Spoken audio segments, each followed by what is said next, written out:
안녕하세요. 오늘의 코인뉴스 강채연입니다. 오늘의 주요 헤드라인입니다. 최근 이스라엘의 내전에 이어 러시아와 우크라이나에서도 공격이 이어지고 있는데요. 이에 따른 지정학적 리스크의 영향이 있을 것으로 보고 시장의 영향에 대해 알아보도록 하겠습니다. 지정학적 리스크가 지속되는 가운데 리플은 현재 주요 심리 지지선인 0.60달러 선을 하회하고 있는데요. 여전히 강세 모멘텀은 유효하다라는 전망이 나오고 있습니다. 또한 기관 투자자들의 20%가 XRP에 투자할 의향이 있다라고 밝히면서 리플의 가격에 긍정적인 영향을 미치고 있습니다. 이런 가운데 최근 SEC가 또다시 항소 가능성이 제기되고 있는데요. SEC가 항소할 경우 리플의 가격은 큰 폭의 하락 가능성이 제기가 된 겁니다. SEC의 항소 가능성과 전반적인 시장 흐름에 따라 앞으로의 리플 가격에 대해서 알아보도록 하겠습니다. 영상 시청하기 전에 제 영상을 시청하는 모든 분들의 수익을 기원하며 여러분들 수익에 도움이 되는 정보와 자료 전달에 힘을 쓰고 있습니다. 그동안 리플 관련된 자료나 실시간 매매 내용, 단기로 수익 볼 수 있는 종목 추천까지 같이 도와드리고 있으니까요. 제가 운영하고 있는 코인 정보방을 통해서 무료로 받아보시길 바라겠습니다.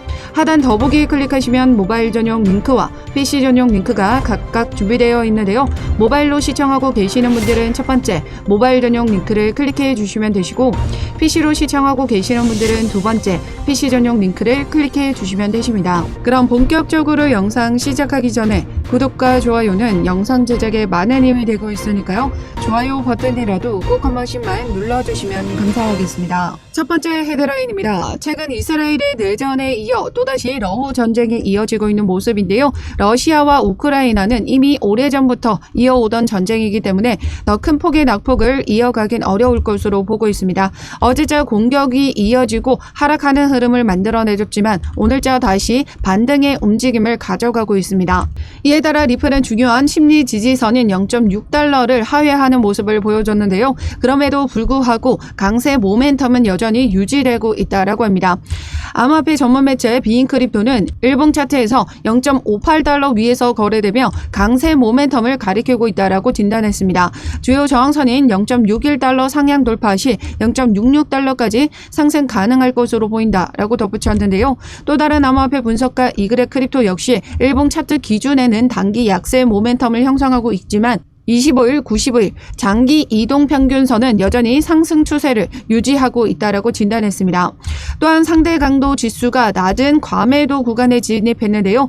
이는 리플의 가격이 바닥 신호일 수 있다라고 덧붙였습니다. 또한 최근 설문조사에서 기관 투자자들의 20%가 XRP에 투자할 의향이 있다라고 밝혔는데요. 그만큼 리플의 최근 흐름이 긍정적인 움직임을 가져가고 있는 부분이고 그로 인한 기관 투자자들의 막대한 자금이 유입된다면 리플 가격 상승에도 영향을 미칠 수 있는 것으로 판단됩니다.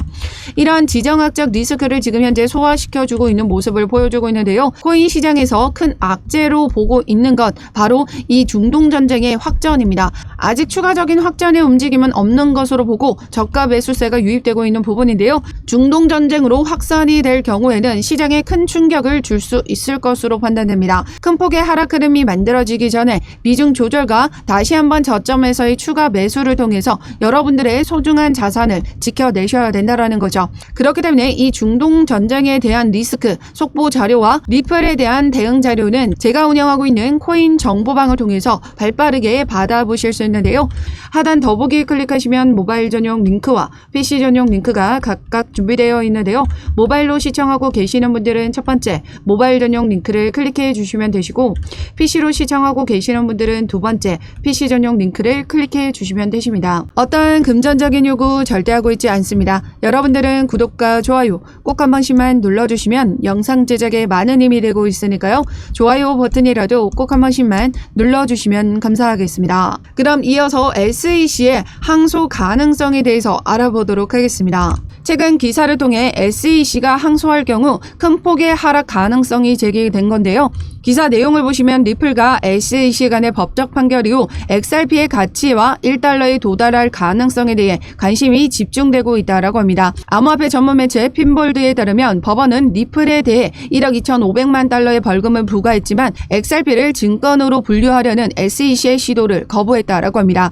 리플의 수석 법률 책임자 스튜어트 알데로트는 SEC의 항소가 XRP의 비증권지위를 바꾸지 않을 것으로 강조했으며 상급 법원이 이러한 결정을 뒤집는 경우는 드물다고 지적했습니다. SEC가 제기했던 증권성 리스크 크라켄 소송에서도 이어졌었는데요. 이번 판결에 대해 SEC가 크라켄에 거래되는 토큰이 증권이라는 주장에서 완전히 패소했다며 이를 중요한 승리로 평가했습니다. 이 결정은 리플 사건의 판결과도 일치하며 XRP 커뮤니티 내에서도 큰 관심을 불러일으켰다라고 합니다. 리플은 지난 약식 판결에서 토레스 판사는 이 XRP의 2차 판매는 증권이 아니다라는 판결을 내린 바가 있습니다. 그 뒤로 바이낸스 소송에서도 SEC의 소송이 기각이 되면서 거래소에서의 BNB 판매는 증권이 아니다라는 판결을 받았죠. 거래소를 통한 판매는 2차 판매, 즉 2차 시장을 의미합니다. 그에 따라 이어졌던 저스틴선에 대한 소송에서도 2차 시장 유통 판매에 대한 소송이 기각이 됐죠. 이 모든 3건의 소송 그리고 4건의 소송에서 SEC가 모두 패소를 이어간 겁니다.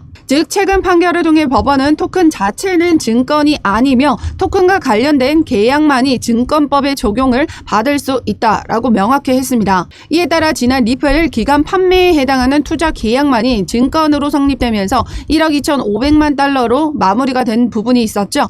이제 토큰에 대한 법적 명확성이 확실히 만들어졌다라는 걸 의미하고 SEC가 이어온 모든 소송에서 패소를 했다라는 거죠.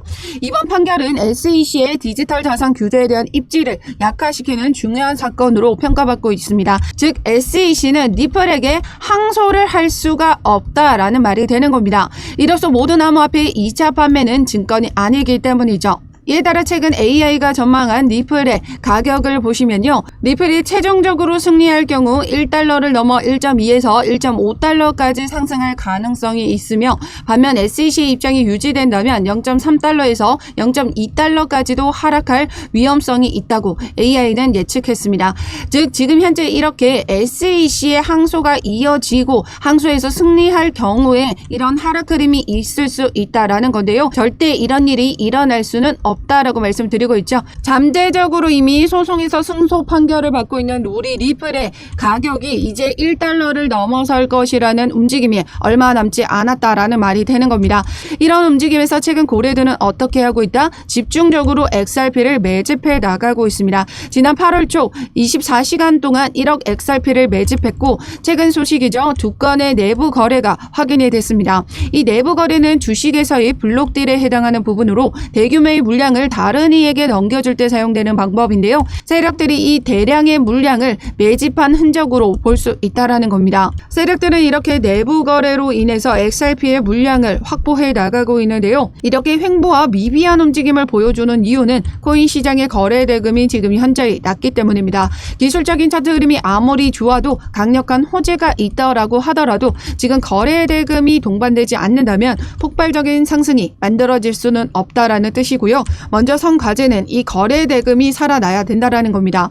시장의 작은 유동성이 활발해지려면 금리 인하가 단행이 돼야 되는데요. 아직까지 9월 금리 인하가 만들어지지 않은 시점에서 기대감만으로는 상승하기는 어렵다라는 겁니다.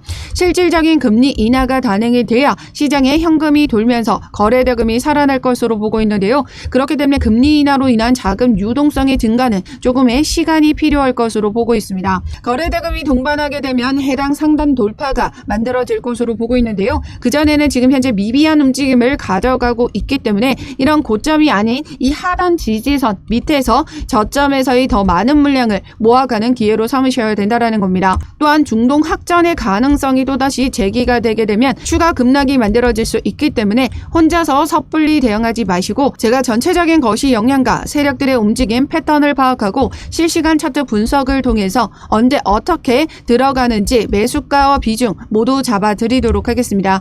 또한 급락을 대비한 비중 조절 매도가까지 잡아드리고 있으니까요. 참여하셔서 발빠른 자료 무료로 받아보시길 바라겠습니다. 하단 더보기 클릭하시면 모바일 전용 링크와 PC 전용 링크가 각각 준비되어 있는데요. 모바일로 시청하고 계시는 분들은 첫 번째 모바일 전용 링크를 클릭해 주시면 되시고 PC로 시청하고 계시는 분들은 두 번째 PC 전용 링크를 클릭해 주시면 되십니다. 어떠한 금전적인 요구 절대 하고 있지 않으니까요. 여러분들은 구독과 좋아요 꼭 한 번씩만 눌러주시면 영상 제작에 많은 힘이 되고 있습니다. 좋아요 버튼이라도 꼭 한 번씩만 눌러주시면 감사하겠습니다. 그럼 지금까지 영상 끝까지 시청해 주셔서 감사하고요. 오늘도 여러분들의 안전한 투자 기원하면서 오늘 영상 여기에서 마치도록 하겠습니다. 감사합니다.